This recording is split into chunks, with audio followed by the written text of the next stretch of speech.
Good morning. Mark from Homans Associates here. I'm going to introduce the latest webcast from our friends at Housecall Pro. It's from last night, Wednesday, April 22nd. The title of Wednesday's webcast is Reviews Are More Important Than Ever. The Housecall Pro team will be joined by Wade Brown from Podium. Podium is a leading review management software platform. He and the team at Housecall Pro will be covering ideas about how you can manage your reviews and your online reputation. They'll also cover what you should be doing during this time to generate more great reviews. It's funny, even though none of us would ever ask for a situation like the one we're in, it does give you an opportunity to do some of those things that you've been putting off because you've been so busy. Of course, as you guys know, you can watch this entire webcast series and get some great small business advice. Just check out our Homans Associates YouTube channel. You go to YouTube, you type Homans Associates into the search bar, you'll see our channel, you can subscribe to it, and you'll have access to all of these videos. Every Tuesday through Friday, we'll blast out links to the videos on our social media channels, right? LinkedIn, Facebook, and Twitter, just like normal. And of course, it's on the top of our resources page. If you go to homans.com/resources, all of the links are there as well. A quick note. As a company, we've talked for years about being business partners with you.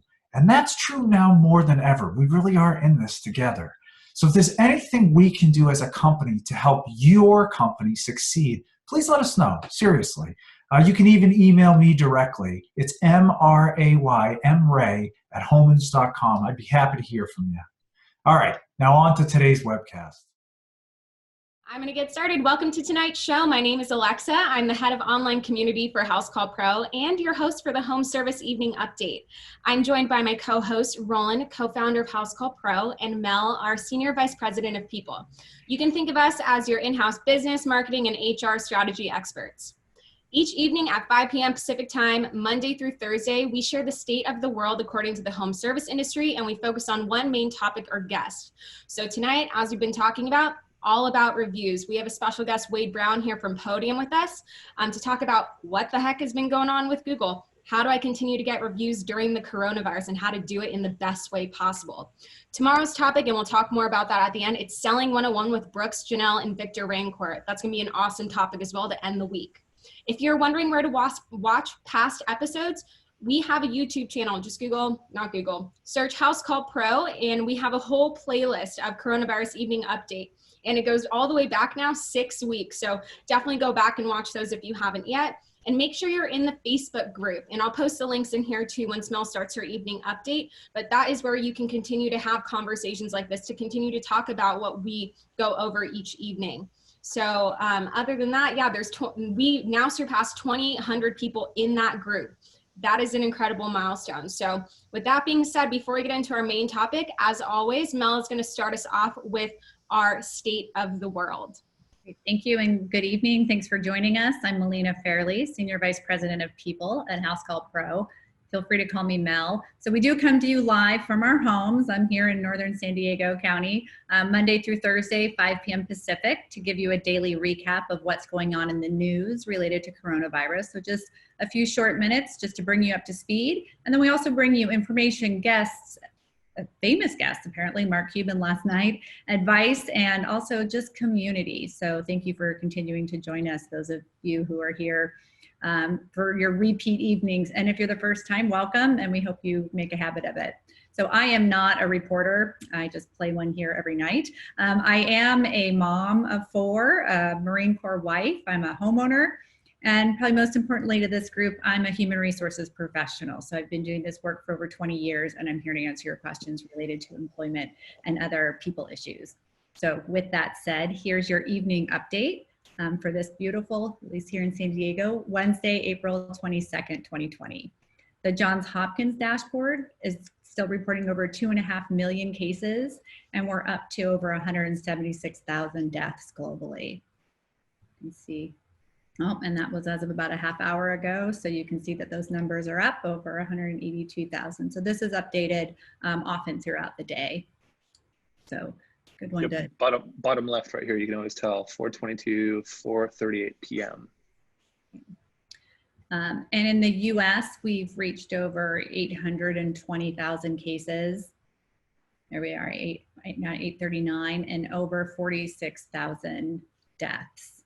So notably, today we have shown the highest daily incidence for the United States. There were 39,500 new cases recorded today. So this is the highest daily recording of new cases since the beginning of the pandemic.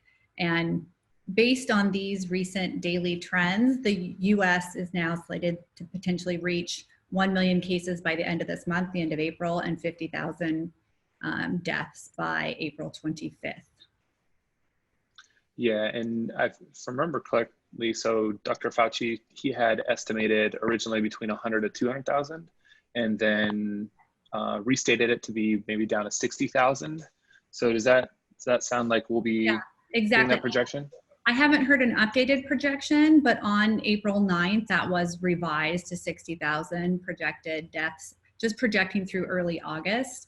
Although that was based on the existing lockdowns and the existing social distancing in place at that time. And we're starting to see that there are some areas who are beginning to open up. So also in good news, New York State again reported its lowest daily incidence of new cases since March 20th. This is the 6th consecutive day of declining new cases in New York State, which is really good news. Germany has experienced several consecutive weeks of overall declining new cases, so that's also a promising start. But even as many countries, including our own, begin to loosen some of these social distancing restrictions, the World Health Organization today said that the pandemic is far from over. According to the WHO, complacency is, quote, the greatest danger facing countries in the fight against coronavirus. So speaking at a press conference today, the Director General of the World Health Organization said the virus, quote, remains extremely dangerous, and, quote, make no mistake, we have a long way to go. This virus will be with us for a long time, end quote. So we'll be continuing to bring you any new updates or projections that come our way. And probably the two biggest pieces of information out of the White House and the government, the Congress, over the last few days is that yesterday the Senate passed an amendment to the Paycheck Protection Program and to the Healthcare Enhancement Act. So that will provide further support for small businesses. So this is more money for the PPP, more money for the EIDL from the Small Business Administration. And there's also $75 billion for hospitals and $25 billion to expand testing. So those were two brand new additions. Also, we heard some yesterday, then it was formally announced today by President Donald Trump that he will direct additional restrictions on immigration in response to the COVID-19 epidemic. So this will suspend immigration for those seeking a green card for a period of what he called a pause of at least 60 days. So we're expected to see exemptions for seasonal workers, those who are critical to agriculture and to the food supply chain, but that was definitely a big announcement out of the White House today. Alexa? Yeah. Awesome. Mel, and I know we talked about this at the beginning, but again, can you tell us how many people have recovered? Oh, you can click back into the dashboard.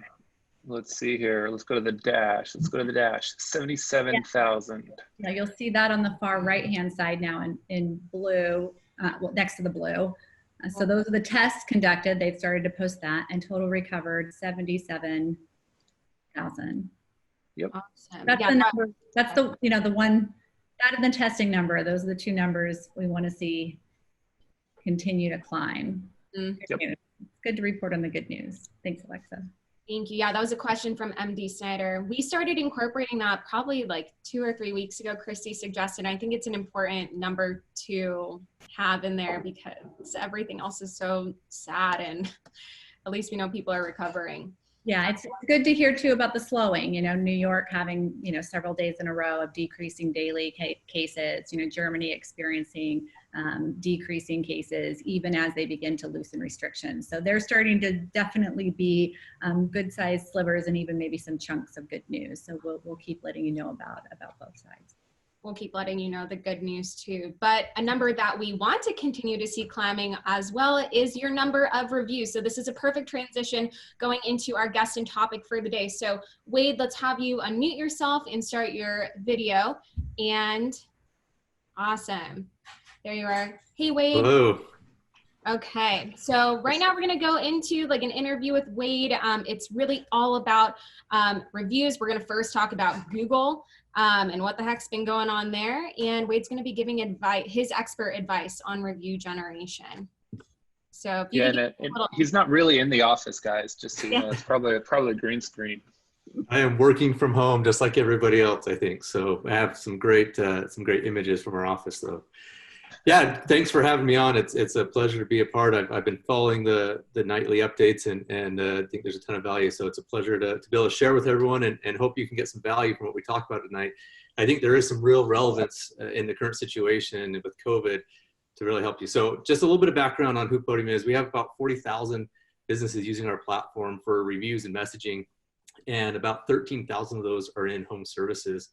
I'd say just in general, from a review standpoint, we've generated over 16 million reviews for businesses, or helped them generate, I should say. You all do the part that's the hard part. We just help facilitate that review invitation and get that in for you.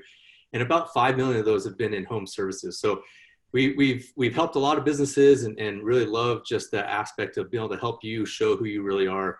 And I think there's a lot going on right now that we'll talk through in the next few minutes.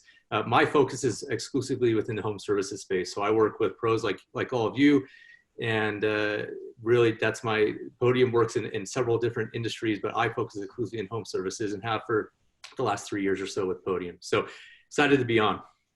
Yeah, no, excited to have you.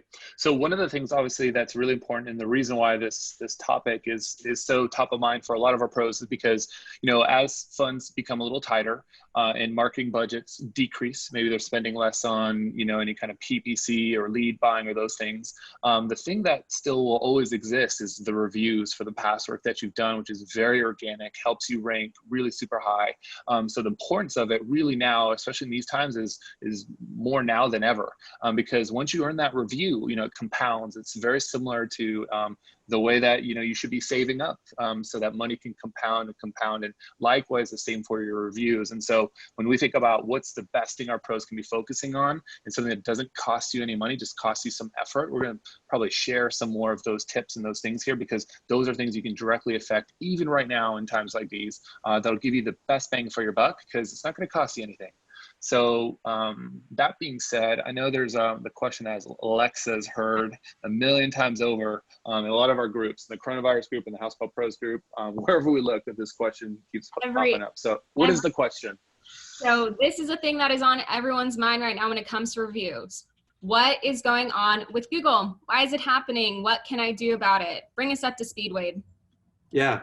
And just to give some context too, I think, Podium has a fairly unique relationship with Google, and we work pretty closely with their reviews team. We meet with them frequently. They're actually based in Japan, is where their core reviews team is, and we go out there and meet with them very, very regularly. So we feel like we're pretty tight in the loop with Google, and so we've had some interesting conversations with them during the COVID crisis. I think a few things happened, right? I mean, first of all, Google had all employees go remote, just like most businesses. They had to send everybody home. People are working from home. So that's obviously going to interrupt some normal workflows and what's happening. And part of that too is that then they started reprioritizing some of their staff and their staffing resources for COVID specific initiatives. So there's just like a lot of businesses, they're focusing on some certain ways to either help or sustain their own business as it relates to COVID. So what that meant is that they took some of the resources that were allocated to that reviews team. And just for clarification, one thing that Google does is they review reviews before they post them out. So they don't just let everyone go out there. They try to be pretty on top of reviewing reviews. Obviously, they don't probably read every word of every review, but they try to have some review process. And so as they've allocated some of these resources to other places, they've actually not been able to keep up with the new reviews coming in, and therefore they didn't feel comfortable having all those get posted publicly. And in their own words, one of the reasons they wanted to be careful and not just throw everything out there when they couldn't review it is because there's a lot of pros like you that are working extremely hard and still trying to provide the best possible service. But at this point, there are circumstances beyond your control. And in that case, it's really difficult to make every customer happy. And so they don't want negative reviews being posted that are purely attributable to COVID circumstances, where it's something beyond your control. Appointments get interrupted, things happen. You're not able to have the same turnaround. Your supply chain is interrupted. Those types of things are going to happen right now.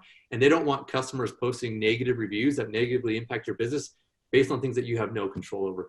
So that's really, at least from what we've been able to determine with Google and our conversations and what we've seen talking to customers and everyone else, that's what we've been able to determine. I think it really was in a sincere effort to one, work on projects that are COVID related, and two, to try to protect businesses as they weren't able to go through their normal review process.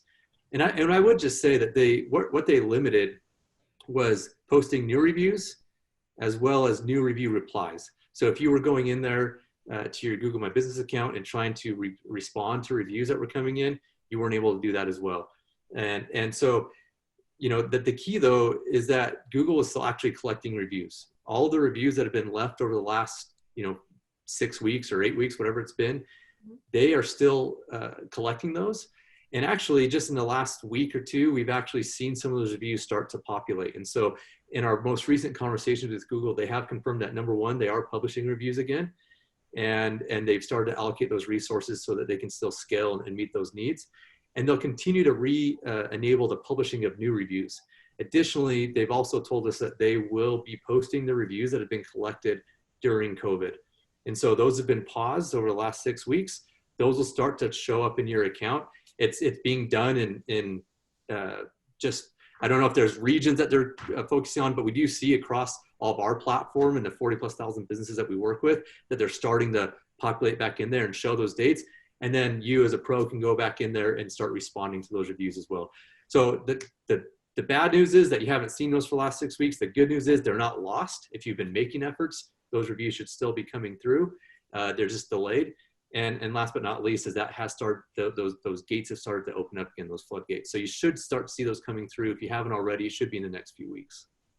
Yeah, and for what it's worth, obviously there's a way to reply to reviews. Those, like Wade said, were put on hold for quite a bit. They're actually live now, so you can actually start replying to some of the reviews, even your past reviews. I feel like, when you've got a little extra time on your hands, it's really important to reply to all of your reviews that you get. If someone took the time to leave you a review, take the time and thank them, or compliment them on something that they said in it. Or if it happens to be a bad review, obviously, make people believe that you as the company would do the right thing to make the situation right. It's the best thing to do with these negative reviews. And Yeah, actually, I think it's, go ahead. I was going to say, we have a resource for you on that note, because you do have more time now to go back and respond to these customer reviews. I don't know if there's a rule, Wade, on like how far back you should be able to go, but we have a really comprehensive guide about how to respond to negative reviews in the home service space. So we'll post that there at the end. There's a whole guide filled with examples of other pros that we've gathered from the Facebook group. So we'll post that in there. Go ahead. Yeah, I think that responding to reviews is super crucial, and especially during times like this where it's new for everybody, it's chaotic, and what customers want is they want to build that confidence before they interact with you, even more so now than before. And we'll talk more about this, but the replying to reviews it just helps build that confidence, especially if a negative review does come in. Like Roland said, you can go in there, you can respond to them in a positive way to show them that you're a business that actually cares about what their customers think, and you're not just there to make a dollar. And again, where that confidence now is as important as ever, that's really crucial. So take the time, respond to those reviews, especially the negative ones, but the positive ones as well. And it just helps build consumer confidence. Yeah. Obviously, coronavirus has slowed down the total amount of jobs. We've published a trades health index where we show both like the leading and the trailing indicators of jobs, actually booked, and then jobs completed, or jobs scheduled and jobs completed. So we've seen that slow down, and that's a really big indicator of the amount of jobs that you're doing. And obviously, once you, let's say, have 100 jobs, there's a certain percentage of those that typically leave you a review. But Wade, have you seen any trends or anything like during coronavirus? Is there an increase in people willing to leave reviews? Is there a decrease? Obviously there is, just because of the overall job volume is down, but maybe on a percentage basis, do you feel like people are more willing to leave reviews now more than ever before, or not? Yeah, it's a really good question. I think there's two sides of it. Like you said, there's almost like less at bats, right? You're not getting as many jobs. There's less customers to leave you new reviews. And so because of the coronavirus and everything else, you have to step up your game and win those jobs. And when you win those jobs, if you're putting in that extra level of effort that's just coming with what you're doing right now, typically you're going to get a higher conversion rate. So it's been a little bit hard to track because with Google not posting those reviews, obviously we're not able to see one of the main inputs of what we can see our conversion percentage based off. But, with Podium, we work also with Facebook and Home Advisor and all the other main review sites out there. And so when we look at it site by site, we have seen actually a slight increase in conversion rate where, each business has their own method to get reviews. And so I wouldn't say that it's a easy number to get to. But in general, most businesses have seen a slight increase in that conversion percentage just because they're taking that extra touch, that extra level of service, and they're giving that to them. And as they're interacting with their customers, then the customers feel more grateful and they're more willing to leave a positive review. Sorry. We know that negative reviews, I think people are I think it's 11 times more likely to go leave you a negative review just organically, because they when they get upset, they want to burn the world down. We've seen it a million times. We've probably been there ourselves, and we just get frustrated and we want to tell someone about it. That's not the case with positive reviews, unfortunately, but I think in extreme circumstances like COVID, it does move more people to think about that. Plus they have more time on their hands. They're stuck at home and they're able to think more about their experience. And so, we'll talk more about maybe how to get some of those reviews and how to leverage your relationships to get some of those reviews. But yeah, there has been a slight uptick in that conversion rate. Mm-hmm. Yeah, that's good news. Yeah. So before we get into the how, like you're talking about, can you just explain right now, why are reviews as important as ever right now? Why should our pros watching still be caring about this? Yeah, there's a lot of stuff that you have to worry about right now. and you're trying to figure out how to get keep people employed or make payroll and do these different things. You're obviously worrying about the loans you need to get and the paperwork. So many things to worry about. Why even worry about reviews when it seems so ancillary? Well, I think the answer, Alexa, really comes down to think about yourself in a consumer's shoes right now. What do you want to do? What has your state put in order as far as a stay-at-home mandate or whatever else is going on? Do people want to be interacting? Do they want to be having someone come over to their home and either coming into their home or doing something in their yard or in their, whatever? Mm-hmm. It takes more confidence right now for me as a consumer to want to invite someone over, and I need to understand who this business is. And so I've actually had a few experiences. I've hired some contractors during the COVID crisis, and I've actually done more research myself as I've done that, because I want to understand, hey, how are they addressing the COVID situation? Are they going to come shake my hand, or are they going to come in a mask and gloves and be respectful of social distancing? And just understanding that, because I'm concerned. I have a family that has some medical needs, and I want to make sure that they're protected. And so how do I do that? And certainly there's other ways. You can put messages on your website. You can, when they communicate with you, you can let them know first and foremost, hey, whether it's a web chat or a phone call, whatever it is, you can say, hey, just so you know, here's what we're doing to protect you during COVID. But they can also see that through reviews. And again, maybe not on Google because those haven't been posting, but Facebook and other places, consumers want to still go get that content. And so as much as you can drive your customers that are happy and have had a good experience with you, particularly during the COVID situation, to go leave your review and tell them, say, hey, would you leave us a review? And during, would you mind talking about your experience with us during COVID? And have them actually talk about their experience specifically. That's just going to build confidence and help you get more jobs and build that consumer confidence during this crazy time. Mm-hmm. I think also from the consumer side, during COVID, I've set aside time, and I've always had this. You're totally right, Wade, about like when something bad happens, you have a bad experience, you're the first one to go on there and write a bad review. But I've noticed this about myself, and I'm sure other consumers. I just keep this internal list of all these businesses I've had an awesome experience at, and so what I did was I wrote them down, and then I spent some time going and reviewing them on all different platforms. And I know that a lot of other homeowners, a lot of consumers, they're all in the same mindset too. So like you're in the right time to be asking people for reviews. They want to support local. Yep.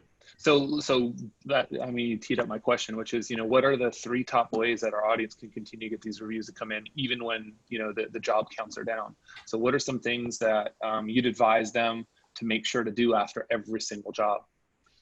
Yeah, this is really crucial. I think, again, it's exponentially more important during COVID. And so I'd say number one is your reviews should really represent who you are. And so if, you know, we have a saying at Podium where we don't make bad companies look good. We make we help good companies look good, right? We want to help companies that are providing great service show that to the rest of the world. And so I think it just comes down to, at the end of the day, to providing great service and caring about customers. And that's going to be the top way to get good reviews at the end of the day. It's not going to take any software. It's not going to take any special method. It's going to take you providing great service. And I think right now, to what we were just talking about, if you can tell them what you're doing to protect them from coronavirus as you come and provide a service to them and do those types of things, they feel like you're going over the top to protect them and have their best interest in mind, then they're going to be more inclined to give you a good review. So that's number one, just provide great service, go over the top, especially given the current circumstances. Number two, I'd say you have to ask them. You know, we're just not, as consumers, we're not motivated to go take the effort, go track down the Facebook page or the Google My Business page or Home Advisor or whatever page you prefer. We're just not inclined to go find that and go figure out how to leave your review. So you need to ask them.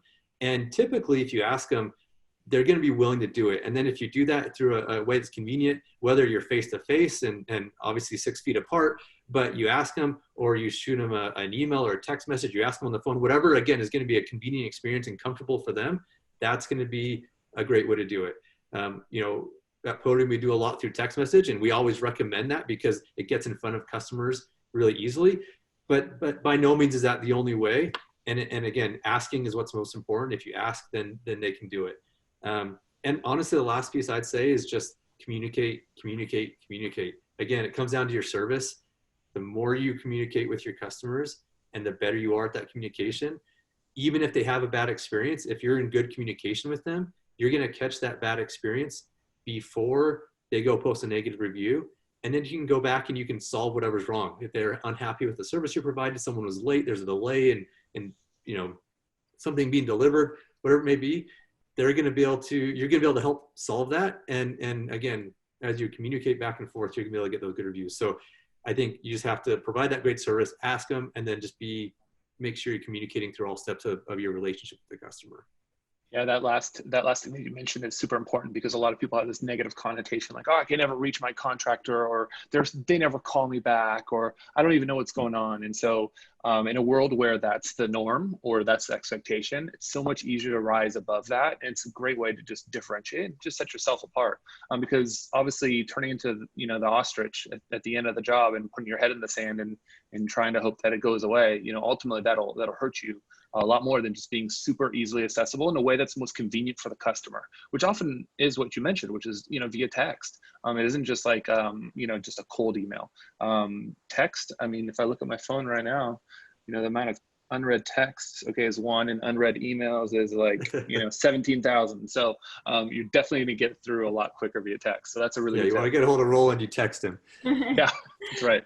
But no, I think that's a great point, because that's the number one thing we hear from the home services pros that we work with. I'm sure it's similar for Housecall and all of you, you know, tuning in, is that the number one complaint customers usually have is that they felt like there's a miscommunication in the process, and almost every issue can be traced back to communication.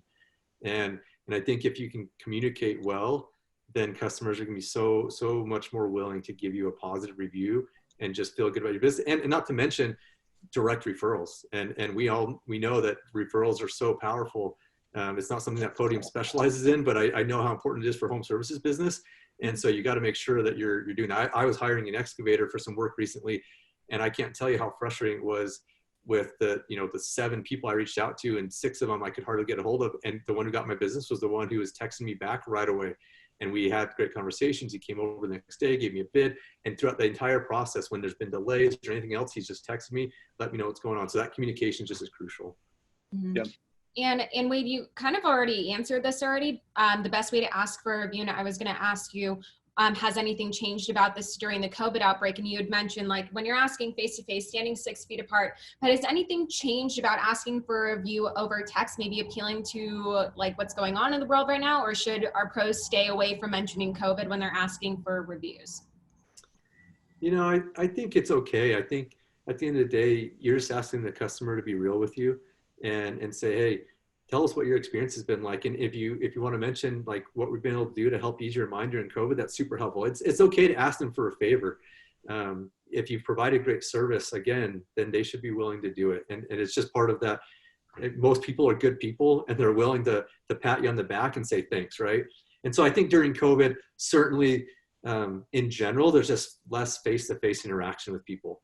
And so if you're an external, like you focus on the exterior of someone's home, you may not even see them at all when you're there providing a service. If you're going inside, obviously they got to let you in, but no one's wanting to sit around and chit chat, right? And so probably out of respect for a customer, when you're in their home, you probably don't want to take the extra time and say, hey, would you mind taking time to leave me a review? Here's how you do it. And you're trying to show them how to do it and whatever else. That's just too much right now.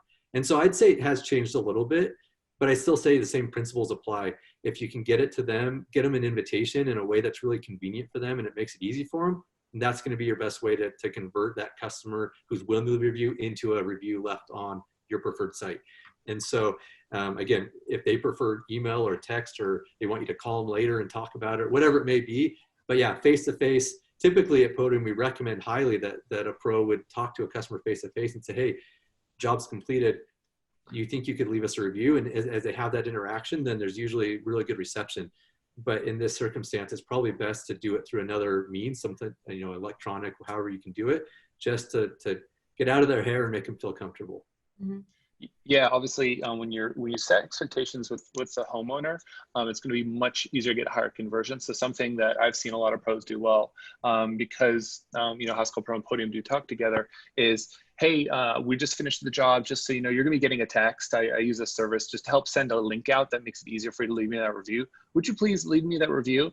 And so you set the expectation. Hey, you're going to get something. I'm asking you to do something. And even it reminds me of the interview last night where I told Mark Cuban, you don't get what you don't ask for. Mm-hmm. And so this applies to so many things in life, not just that. So this is a really good way. Now, obviously, there's kind of like almost like a hidden gem that our customers have, and the hidden gem, the hidden trick is you have a big customer database. In all the years prior to COVID, you've built up that customer base. You've done a lot of great services. What do you think is the best way to start, attacking that list of previous customers to start asking them for reviews? Because it doesn't just have to be, now that job counts are a little down, it doesn't have to be the jobs you're doing even right now. It could also be the previous. So how would you advise, one of our pros to think about going after those customers? Yeah, there's a couple factors here. I think first and foremost, you want to be thoughtful, really thoughtful about how you approach this. The last thing you want to do is make them feel like they're getting spammed. Mm-hmm. And so you need to make sure that it's relevant and you're just thoughtful about how you ask them.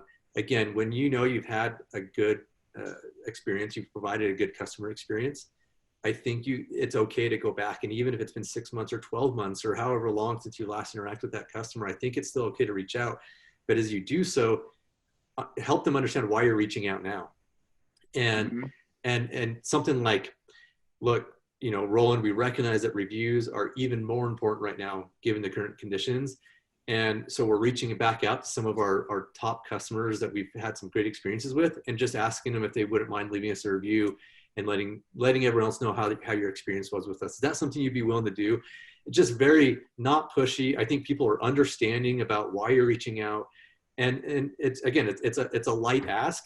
Yes, there's been more time. And maybe even you reference, like, look, I know it's been 6 months since we talked to you. How's everything gone on that roof we replaced or on your furnace we fixed or whatever it may be? If you can reference the job or whatever it may be, it just helps contextualize it and bring it back to them. Because the other thing you're going to run into with customers that are pretty old is that they're not going to remember exactly what you did for them or whatever, right? Especially if it's a smaller service. If they replaced, you replaced their roof or something big, then maybe they're going to recognize that right off. But otherwise, they may not even remember exactly what you were doing for them and what their experience was like. So call to memory what they did. Be honest about why you're reaching out and just say, hey, can you do me a favor? We had a good experience with you. We want to hear if you had a good experience with us. Mm-hmm. And something that we've also been talking about too, Roland, and also with Mel over the last 6 weeks, is just like calling your customers to check in on them. That is a totally natural way to lead into this. If you're not asking if they have any work that needs to be done around the house, maybe they're even going to be the ones to offer up and say like, hey, maybe I haven't left a review for you. You can ease into this stuff. So I think that's a really good point. Yeah, as they start to interact with you, then it just opens you up to potentially get more business out of them, right? And that's the great thing. Again, communication, right? They want someone who's going to communicate with them. And so if you're asking them for something, they may say, hey, actually, I remember now, I actually have another need. Can you help me out with this job? And you can actually get business from that as well. Totally. So this goes into our next question for Wade, but I want to ask everyone who's watching, who's ever gotten a review and it's a good review and they gave you 5 stars, but it just said, great service or did a good job, or like one sentence or a few words. Who's ever gotten a review like that? That just isn't detailed. It's kind of just like a filler review. Put that in the chat if you've ever gotten reviews like that. Cool. Like so thanks. Yeah, like a Yeah. thank Great. you for coming over. Good job. Like Or it's just blank. It's just stars and nothing, yeah. right? Yeah. Cool. So we said definitely from Keelan. Michelle says yep. Shay says I have. Robert Blair says all the time. Michael says all the time. Okay, so it looks like a theme. And also from the customer side, I hate reading those. I'm like, this is not helpful to me as like a consumer trying to figure out if I want to use this service. So Wade, can you please give our audience now your advice on how to get customers to write a detailed review, just not just great service? Yeah, this is a really good topic because I think there's a few factors. Number one, a review with stars is fine if it doesn't have any comments or very little comments. It helps you, but not as much as a review with rich content. Mm-hmm. And think about other consumers. If everything you have is just a 5-star but no comments, it almost feels spammy, right? And so you want to get your customers to leave you some comments, even if it's just a sentence or two. And so I think it comes down to how you ask, right? We've talked about the important thing is to ask, but the next level is to think about how you ask. And most people just say, hey, would you leave us a review, right? Or would you go to Google and leave us a review? Would you go to Facebook or Home Advisor, whatever it may be?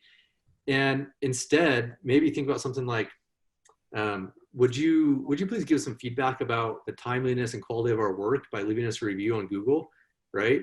And so when you mention specific topics that you're looking for, then they're much more likely to talk about those topics in their review. And so, hey, don't just give us 5 stars. Tell us why you gave us 5 stars, right? And you can even say it that way. Hey, would you give us a review? And we'd love it if you tell us why you give us whatever rating you give us, right? What led to that? Was it a great experience with the technician? Was it, how we had masks and gloves on, right? Like, what is it that made the experience great? And again, especially during COVID, that's a great thing to do, is to say, hey, we know this is a crucial time for consumers to really vet out who they're working with. Would you mind leaving us a review on Facebook? And in your review, if you don't mind mentioning like how you felt about how we handled COVID and helped protect you, that would just be really helpful for us, right? And again, it's not any bigger of an ask. It's just giving a little more detail as to what you're asking for. Yeah, and I'd say like obviously that gives an additional set of information. The other things too, not just humans are reading these reviews. So obviously as Google's thinking about, hey, who do I surface when someone types in septic tank replacement, Pacific Beach, or these types of things. Try to also ask your question, hey, would you mind telling the people just in the review, like what we came out and did for you? Because as those keywords start searching up, obviously search engines are becoming smarter and smarter. Obviously probably Google a little smarter than some of the other ones, but they're looking at what is in those reviews, because when you take a look at a lot of the reviews on the web, the things that you're seeing are mostly like 4.5 stars and up. There's very few ones that you see with very low. Maybe they're a new business. But then how would you imagine, a robot determining, which one to show above another? And obviously those keywords matter. I've also seen a lot of companies ask for homeowners to leave the name of the technician that came out to go do it. Obviously you can track with software which technician it was that went out and do it. if you have like a CRM and like a review gen in place. But also if you have them reference that in the review, that's really great. That's really unique. It gives that small hometown feel. You know, nobody knows who works at Roto-Rooter, but someone knows Bob from Bob's Plumbing, you know, and so if they keep seeing Bob, you're going to draw people that are like, oh yeah, I want to know Bob. I want Bob to be my local handyman. So have them say your technician's name, have them say what did you go do for them? And then also if you can get them to say, you know, hey, would you mind just mentioning your neighborhood? You know, neighborhood level, local level relevancy is going to help you guys out there as you guys are trying to set yourself apart in the areas you guys want to service. Yeah, and the main thing, so there's been a ton of research around what goes into these algorithms for Google and other search engines to return results, and especially in local search, people always wonder, well, what are the factors that are going into that? Like if I search for you know, AC repair in San Diego because it's a beautiful day and my AC broke, how is it going to rank that? And all the research shows that the main factors are obviously the star rating matters. Proximity is number one. Proximity to search is always number one. So how close they are to you and where your Google My Business listing is on Google, for example, that's going to be the most important factor. But beyond that, reviews are like 6 of the top 10 items. The star rating, the number of reviews you have. And then another thing that's really important is the recency and frequency of reviews. So you want to be consistent over time. And last but not least, what we're talking about is that content. If you have rich content and the replies that go along with that, that also adds to the rich content. It's not just what the consumer leaves you in the review, but how you go in and respond. So Google tracks all of those factors, and they'll rank you higher when you have that rich content, you have those replies, and that's true for the other search engines as well. So wherever people are searching, it's only going to be a benefit if they leave you more robust reviews, you have your customers leave more details there, and you're replying to those reviews. Mm-hmm. That's really helpful. So obviously there's a lot of places you can get reviews. You know, Google being just one of them. You mentioned HomeAdvisor, you mentioned Facebook, you mentioned Yelp. Up in Canada, you have HomeStars. What do you think should be the strategy in terms of where you should really focus on getting reviews? And then, you know, how do you determine, you know, do you focus all your energy on one and get them up to a certain level, or do you kind of sprinkle them across all? Like, what are your views on that? Because there's a lot of platforms out there. Yeah. There's a ton of platforms, and honestly, you can hear a lot of different strategies on what's best. And it probably depends on who's telling you, right? You know, it is as much as I want to like say that there's a simple answer, it is complex because every business is different. Some pros, HomeAdvisor is providing tons of leads, and they want to make sure that their profile on HomeAdvisor is just top notch, and they want to have as many reviews as possible so they can just stand out from everyone else there. Other pros may be like, I don't even use HomeAdvisor, and my leads come through X, Y, and Z platform, right? So I would say, look at where your business is coming from first and foremost. With that being said, one thing to recognize is that most searches start on Google, and they may end up on other sites, but Google's also indexing other sites. Google indexes right. Facebook, they index HomeAdvisor, they index all kinds of review sites, right? So getting reviews on any site will be helpful. Reviews on Google help you the most on Google, right? And so again, as you kind of start to track your web traffic, if you don't have analytics set up on your website to see where your traffic is coming from, you need to do that, because that's going to tell you where your leads are coming from, and that's where you need to prioritize reviews. So I'd say for most of the home service pros that Podium works with, we're usually recommending Google, and that's just because as a general consumer, that's where most searches are starting when they start their research, and you want to show up well there. You may hate Google, but the stats are very compelling as to why you need to have a good reputation on Google. Beyond that, I'd say it's completely up to the business. Facebook is certainly a strong candidate because there is a ton going on Facebook. They're always trying to get more engagement with users. They have a lot of recommendation features on Facebook. So when someone asks in their community neighborhood group, hey, who should I use to pour some concrete? Then as people start listing your business in there, it's going to show you, it's going to show what your thumbs up or thumbs down is on whether you're recommended or not on Facebook now that they've gone away from stars. So it's just good to know where your business is being talked about and make sure you're prioritizing that. I'd say what we see the most of from just a general data standpoint, I'd say probably 90% of our home services business have Google as the primary option. And then usually it's Facebook, Home Advisor. You always get some Thumbtack and Home Stars, like you mentioned, up in Canada and other places. But really Google and Facebook are the lion's share of where people are directing that traffic. And to the rest of your question, you should try to spread it out. Like there may be businesses that have 500 reviews on Google and 12 on Facebook. And honestly, you're just doing yourself a disservice because you're not balancing that out. And so I would just recommend always balancing that out. Prioritize where you're getting the most leads and traffic from, but then also balance that out to some of the other sites because people are seeing you on those sites as well. Yeah, never put all your eggs in one basket. We've learned that, if anything, from the situation we're all in right now. Yep. Awesome. So those are all of our questions for Wade. Now we're going to go to your questions. There's a bunch here in the Q&A, and then Roland, maybe you can choose some from Facebook if we have any. We're probably going to go through like 3 to 5 on here, depending on the time. But our first one has 5 upvotes. What should pros do to get good reviews and referrals on Nextdoor? It's a really good question. Yeah, we've seen an uptick there. Yeah. There's a lot. I think at the end of the day, it's giving people a way to get there. Nextdoor as a platform is getting a lot of consumers in there.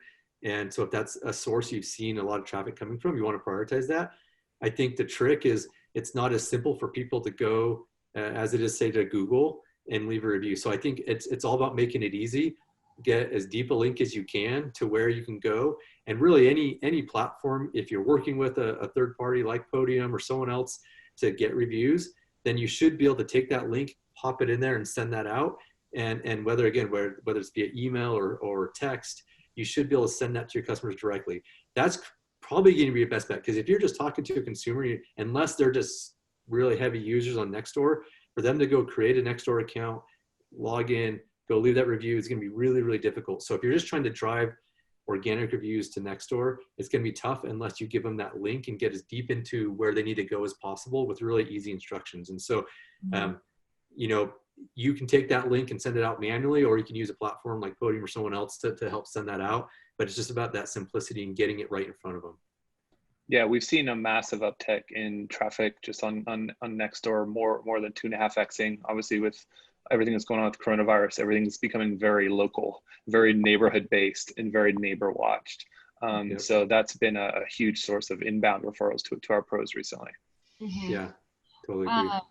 And then Wade, this was our first topic in the beginning, but just to go over it briefly one more time. So hello, are Google reviews not going through as of right now because I have customers sending me screenshots of reviews they've written. I don't see it on my end. Can you give us a quick little summary? Yeah, so just to hit on that again, what's happened is Google paused the reviews being posted.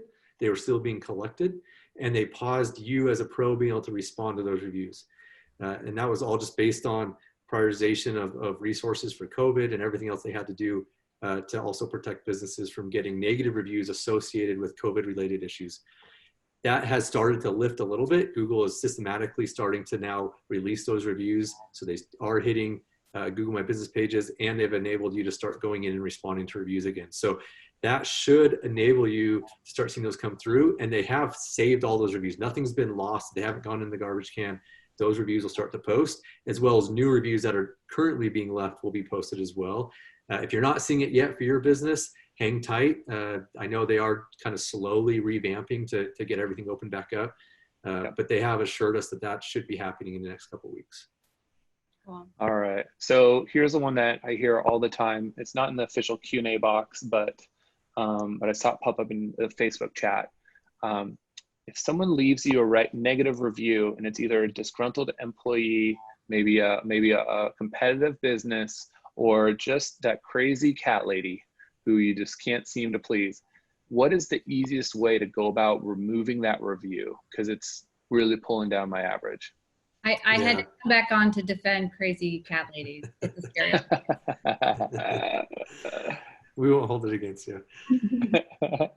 No, so there's a few things. I mean, if it's a consumer who did business with you and they left you a negative review, you're probably not going to get rid of that review. That's the honest truth. if something just went wrong in the job, you're going to have some of those. And I think the key with that comes back to what we talked about earlier with the consistency of getting reviews, because that should be an outlier for your business. You're providing a good service. A bad review should be an outlier. And so you don't need to worry about the one unhappy customer who just can't make happy. We've all had them. We'll still have them again. Regardless of COVID or anything else, you're going to have an unhappy customer here and there, and they're going to leave you a negative review. So you just want to make sure you're getting those positive reviews, which goes back to everything else we talked about tonight. Now, when it comes to like a disgruntled employee or maybe a competitor, every platform is a little bit different, but almost all platforms, Google and Facebook and Yelp and everybody has a way to contest a review where you can go through when you're logged into your admin account and you can go say, hey, this was not a legitimate review. This is not a customer. I've never done business with this person. Sometimes it may be easy if you can see who the person is. If you say this was a disgruntled employee, I can prove that they used to work for me. I had to fire them, so on and so forth. If it's a competitor and they're using a fake name, that may be a little bit harder to prove. And so, you know, these platforms all kind of take a different approach to how they'll handle that. And unfortunately, in some cases, there's nothing you can do, but I would always at least submit that, especially if you know that it's someone that was dishonest, or if you can look in your database of all your customers and say, I've never done business with a Roland Lightberg. Who is this person, right? Then you can go have that conversation. And I've seen Google and all the platforms really remove reviews from people that were either, you know, spamming you or just trying to get a competitive leg up or whatever it may be. I've seen them remove those reviews, but it's not every case. I would say you probably have like a 30 to 40% chance of getting it done if you have a strong case. It's not 100%. And so again, it's just really important to make sure you're getting those positive reviews, because if you just leave it to organic, whatever's going to happen, whether it's a legitimate review or not, you're going to get those negative reviews popping in. It's going to bring down your average. So if you have 10 reviews and you get 2 negative ones, that really hurts you. If you have 150 reviews, you get 2 negative reviews, it's not really going to impact you very much. Yep. Wait, I've got a question from Alice West. She and I were chatting in the chat earlier, so I'm looking out for Alice and her question. So she wants to know, how far back should you go to thank people who already left a review? You know, I don't know. There's like a super strong limit. I'd say if you have the time, keep going back. I think it's most important for your most recent reviews, right? And if you can get through those and then you go back a month, 2 months, 6 months, 8 months, whatever it may be, it's not going to hurt you, right? So my recommendation is start from today and move backwards. And if you have time, go back as far as you can. If not, then at least get to the most recent. And then once you've gotten the most recent, say the last couple of months, then go back to your old negative reviews and respond to those. Because what's going to happen is, I'm sure we've all done this on Amazon or anywhere else that we're looking at reviews, and we want to know what went wrong. We want to know what the negative reviews say. And so those always get pulled up more frequently than people just going back and I want to read all of your positive reviews. So if they see 10 positive reviews left this week, that's great. Then they're going to go say, okay, what are the 1 stars? You want to make sure you've responded to all those in a really professional way. And like Alexa mentioned, they have a guide to help you. You can get that taken care of, but respond to those negative reviews as far back as you can. Mm-hmm. Yeah, that's great advice. I have a last question here, and I guess it's addressed to all 3 of you. So how do you, well, for Roland and Wade, how do we incentivize employees to ask for a review? And I think, Mel, where you can come in is employee behavior and how to encourage employees. So if you guys can speak on that for our last question. Yeah, I mean, I have some thoughts on employee behavior. I'm a big fan of, you know, recognizing the behavior you want to see repeated. So really shouting from the rooftops every time one of your techs gets a review, you know, to the rest of your folks, and just like really praising the positive. So it's, you know, recognize what you want to see repeated. So I'm more on the positive than on the mandatory, you know, stick. I'm more on just creating like a positive culture of encouragement and really, you know, hyping that up and, you know, texting the entire team and really celebrating and, you know, sending that person something unexpected as opposed to a, hey, this is mandatory. If you don't do it, you're going to get in trouble. Sort of, you catch more, what is it? You catch more flies with honey. So it should be part of your best practice. It should be part of your process flow. I mean, it should be like, hey, this is just an expectation. This is what we do. But I just love really shouting it out when you've seen someone do it. Maybe you're on a call with them and you watch them do it, and then recognizing them in front of others So praising in public and just recognizing the behavior you'd like to see more of. And then send them something unexpected. Send them something to their house if they got a great review. Send them something that they're gonna, they're gonna take a selfie with. Send them a fruit basket or bottle of wine or 6-pack or something. Bottle of wine, 6-pack. Yeah. I was going to say, Mel, I think you're spot on. I think it's got to be part of your culture. And if it's not part of your culture of who you are as a business, then your employees aren't going to buy into it. So if you're just trying to force it, even if you're going to dangle a gift card, hey, whoever gets the most reviews this month is going to get a $50 Amazon gift card. Does that do more than praising them every time they get a 5-star review? I'd say it doesn't. I think the 5-star review and praising them and really making a big deal of it, and give everyone who gets don't make it that only the person who wins, because there might be someone who maybe works part-time or doesn't get as many jobs or doesn't see as many customers as someone else. And so they're never going to get the most reviews. But if it's part of your culture and they buy into providing a 5-star experience, but also being praised when they do that, then you're going to build that in I guess the incentive is internalized. It doesn't have anything to do, the gifts help, but it's all about them feeling great about where they work and what they're doing and feeling like they're appreciated. And I think that's huge. And so as much as you can praise them, there's a lot of businesses that we preach, like when you go to a customer, say, hey, it's our goal to give you a 5-star experience today. We want to do everything we can. So if I'm not giving you a 5-star experience, will you let me know? And then at the end they say, hey, did I give you a 5-star experience? And the customer says, absolutely, great. Will you tell us about it, right? That's part of how you ask for the review. But then when you get back in the office and that they left that 5-star review, then all of a sudden your boss is saying, hey, great job giving a 5-star experience. You are awesome. Thank you so much. And then maybe a week they get a gift in the mail, right? Like you're just going to really breed great behavior when you are just making it part of your culture.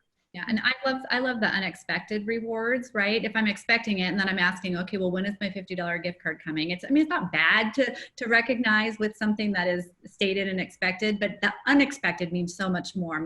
What does it mean when you go to the door and you get something that you didn't expect? What does it mean when you go to the mailbox and you got a handwritten card from your boss that you just saw that day, when you went and picked up your truck from 6 feet away? Like, why is there something in the mail from them and it's a handwritten thank you card? And, with very low cost that you just completely were not expecting. And maybe you've got the $50 gift card or whatever your company, policy is, but it's the unexpected that they remember that means more. And switch it up, challenge yourself, be creative, be different, just recognize, and praise. You cannot do too much of it. I like the comment from Michelle that says that they have a special time in their meetings to recognize people who've gotten reviews. And I think if you were just to pick 3 if it's a weekly meeting, pick 3 people that got reviews that mention them specifically and read those out loud and then praise them and have everyone cheer for them. Just make it fun, right? And again, setting that time aside is going to make them feel like a rock star, and it's going to help your employee retention, let's be honest. So it's in your best interest to really praise those people that are helping you get those great reviews. Absolutely. Yep. Public recognition. And then Roland, do you have anything on that, anything creative from your mind on incentivizing employees to get reviews? Yeah, I would just say in general, everything that Mel said and Wade said is absolutely true. Obviously one thing that motivates everybody is just competitions. And when you're thinking about it, think beyond just a $50 gift card, think about an experience, things that they won't forget. So it kind of goes along with what Mel was saying about something unexpected.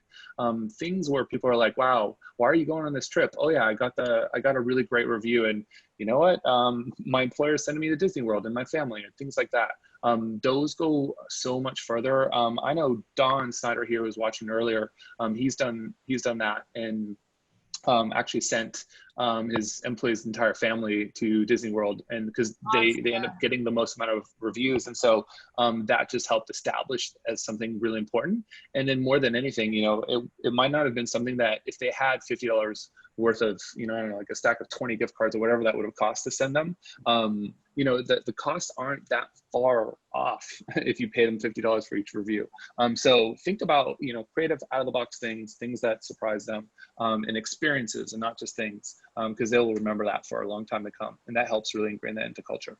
And another good idea is, you know, badges, stickers, like things that don't have high value, but you Badges. can get through doing those things. I mean, we've seen people fall over to get, you know, a Super Pro sticker that, you know, and it's like, it's a sticker, but it means so much more. So little stars they can put on the back of their truck for every one they get.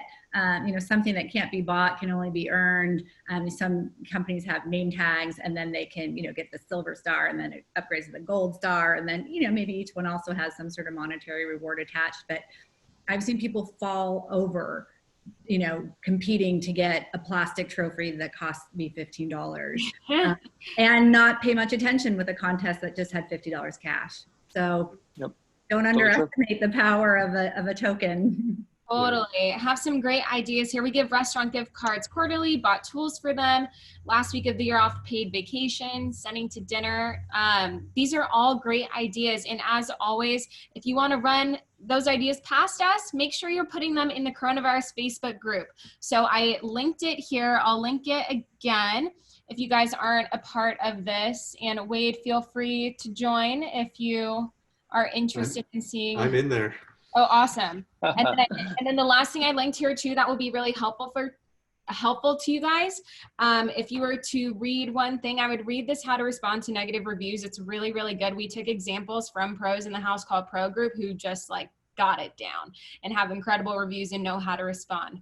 So other than that, thank you for joining us tonight. Wade, really, we appreciate it. And everyone here who's still with us, thank you for joining us. We will see you tomorrow, same time, 5 p.m. Pacific time for our last evening update of the week. We are having Brooks and Janelle on, and also Victor Raincourt. He is awesome at selling. That is their whole thing, Selling 101. I'm going to leave it at that. We'll post a little promo tomorrow. But again, Wade, Mel, Roland, thank you, everyone. We'll see you tomorrow. Thanks, Wade. Appreciate it. Thanks, See you guys. Everybody, stay healthy.